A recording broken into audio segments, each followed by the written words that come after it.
Narendra Modi హఠావో Bharat Bachao EC ఓట్ల దొంగతనం చేస్తూ ఉంది. ఈ ఓట్లను దోసి అధికార దుర్వినియోగం చేస్తున్నది ఈసీ అని చెప్పి రాహుల్ గాంధీ పెద్ద ఎత్తున ఆరోపణలు చేసి మహారాష్ట్రలో ప్రభుత్వాన్ని ఖచ్చితంగా డిజాల్వ్ చేయాలి, క్యాన్సిల్ చేసి మళ్లీ ఎలక్షన్లు పెట్టాలి. పోలైనటువంటి 6,50,000 ఓట్లలో ఒక జిల్లా అందులో 1,50,000 ఓట్లు ఫేక్ ఓట్లు. మొత్తం మీద రాహుల్ గాంధీ యొక్క ఆరోపణలు ఏంటంటే 2024 ఎన్నికల్లో నరేంద్ర మోడీ 100 సీట్లను టార్గెట్ గా పెట్టుకొని ఈవీఎంల ద్వారా ఓటర్ల ద్వారా గెలిచినట్టు నా దగ్గర సమాచారం ఉంది, త్వరలో మీకు చూపిస్తాను. మహారాష్ట్రలో 5 సంవత్సరాల కాలంలో ఓట్ల నమోదుకు వచ్చినటువంటి ఓటర్లు ఎంతమంది అంటే 31 లక్ష. 5 సంవత్సరాల తర్వాత మళ్ళా 5 నెలల కాలం లోపల మళ్ళీ ఓట్ల నమోదుకు అవకాశం ఇస్తే 41 లక్ష వచ్చి ఈ తేడాను చూసినాక డౌట్ వచ్చినటువంటి రాహుల్ గాంధీ పెద్ద ఎత్తున ఓట్ల జోపిడి జరిగింది. అంటే ఖచ్చితంగా ఆ ప్రభుత్వాన్ని క్యాన్సిల్ చేయాలి, మళ్ళీ ఎన్నికలు పెట్టాలి. నరేంద్ర మోడీ ఈసీని అడ్డుగా పెట్టుకొని వాడుకుంటున్నాడు అన్నట్టుగా 100% ప్రజల యొక్క డిమాండ్ అయింది. జరుగుతున్నటువంటి నగ్న సత్యం. ఈసీ చేస్తున్నటువంటి తప్పులను సమాజం ముందు సుప్రీంకోర్టు ముందు పెట్టి ఖచ్చితంగా నరేంద్ర మోడీ అడ్డదారిల్లో దొడ్డిదారిల్లోనే అధికారంలోకి వస్తున్నాడు, భవిష్యత్తులో కూడా వస్తాడు అన్నటువంటి విధానాన్ని ప్రజలకు అర్థమైపోయింది. మహారాష్ట్రనేమో ఓట్లు కలిపిండు, బీహార్నేమో ఓట్లు తీసేస్తారు. ఒకేసారి 65 లక్షల ఓట్లు తీసేందుకు ప్రయత్నం చేస్తా ఉన్నారు. ప్రజలను కన్ఫ్యూజ్ చేసి గెలవడానికి ప్రయత్నం చేస్తున్నారు, ఈవీఎం మెయింటెనెన్స్ చేస్తా ఉన్నారు.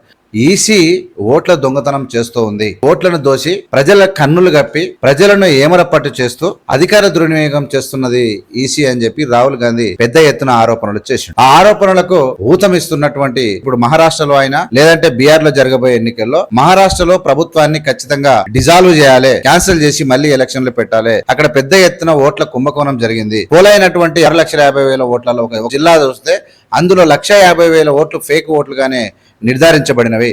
ఇంకా చాలా విషయాలలో మహారాష్ట్రలో ప్రభుత్వము దొంగ ఓట్లతోనే గెలిచింది కాబట్టి మహారాష్ట్ర ప్రభుత్వాన్ని మొత్తము అంటే కూలగొట్టి మళ్ళీ ఎన్నికలు పెట్టి ముందుకోవాల్సినటువంటి అవసరం ఎంతైనా ఉందన్నట్టు. ఇప్పుడు ఎందుకంటే క్యాన్సిల్ చేయాలి, మహారాష్ట్ర ప్రభుత్వాన్ని డిజాల్వ్ చేసి మళ్ళీ ఎన్నికలు పెడితే తప్ప సెట్ అయ్యేటువంటి అవకాశం లేదు. ఎందుకు సెట్ కాదని అంటున్నట్టే ఖచ్చితంగా మహారాష్ట్రలో ఓట్ల పర్సెంటేజ్ అంటే 5 సంవత్సరాల కాలంలో ఓట్ల నమోదుకు వచ్చినటువంటి ఓటర్లు ఎంతమంది అంటే 31 లక్ష.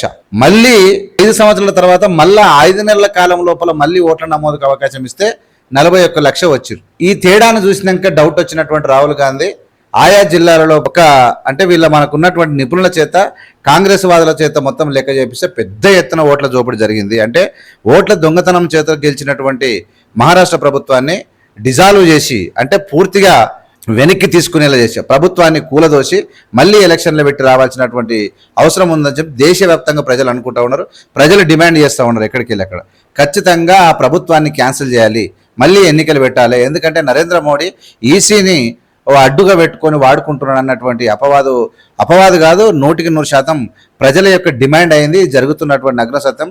రాహుల్ గాంధీ ఒక బాంబు వేల్చబోతున్నట్టు ఈసీ చేస్తున్నటువంటి తప్పులను సమాజం ముందు సుప్రీంకోర్టు ముందు పెట్టి ఖచ్చితంగా ఈసీ చనిపోయిందని డిక్లేర్ చేస్తామని చెప్పి రాహుల్ గాంధీ చెప్తున్నటువంటి తీరు చూస్తూ ఉంటే పక్కా నరేంద్ర మోడీ అడ్డదారిల్లో దొడ్డిదారిల్లోనే అధికారంలోకి వస్తున్నాడు, భవిష్యత్తులో కూడా వస్తాడు అన్నటువంటి విధానాన్ని ప్రజలకు అర్థమైపోయింది. ఒక ప్రాజెక్టు కట్టనోడు, పాఠశాల కట్టనోడు, ఉద్యోగాలు ఇయ్యనోడు ఇలా కాంగ్రెస్ వాళ్ళందరూ కూడా అవినీతి పరులు అన్నారు.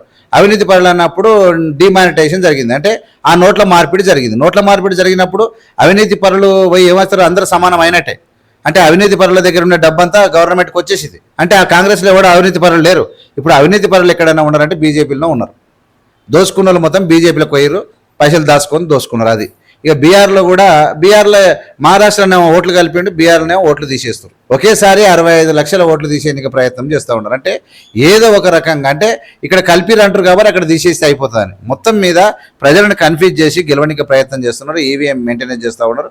మొత్తం మీద రాహుల్ గాంధీ యొక్క ఆరోపణలు ఏంటంటే 2024 ఎన్నికల్లో నరేంద్ర మోడీ 100 సీట్లను టార్గెట్గా పెట్టుకొని ఆ యొక్క 100 సీట్ల మీద ఆయన ఈవీఎంల ద్వారా ఓటర్ల ద్వారా ఒక ప్రత్యేకమైన కాన్స్టిట్యూన్సీలు ఏర్పాటు చేసుకొని గెలిచినట్టు నా దగ్గర సమాచారం ఉంది, త్వరలో మీకు చూపిస్తానని చెప్పి రాహుల్ గాంధీ చెప్పిండు.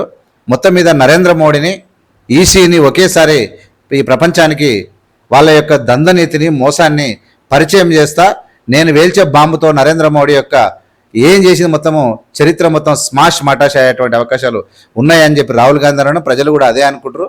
నరేంద్ర మోడీ హఠావో భారత్ బచావో అన్నటువంటి నినాదంతో ముందుకు పోయే అవకాశాన్ని వెరీ క్లియర్గా కనబడతా ఉంది.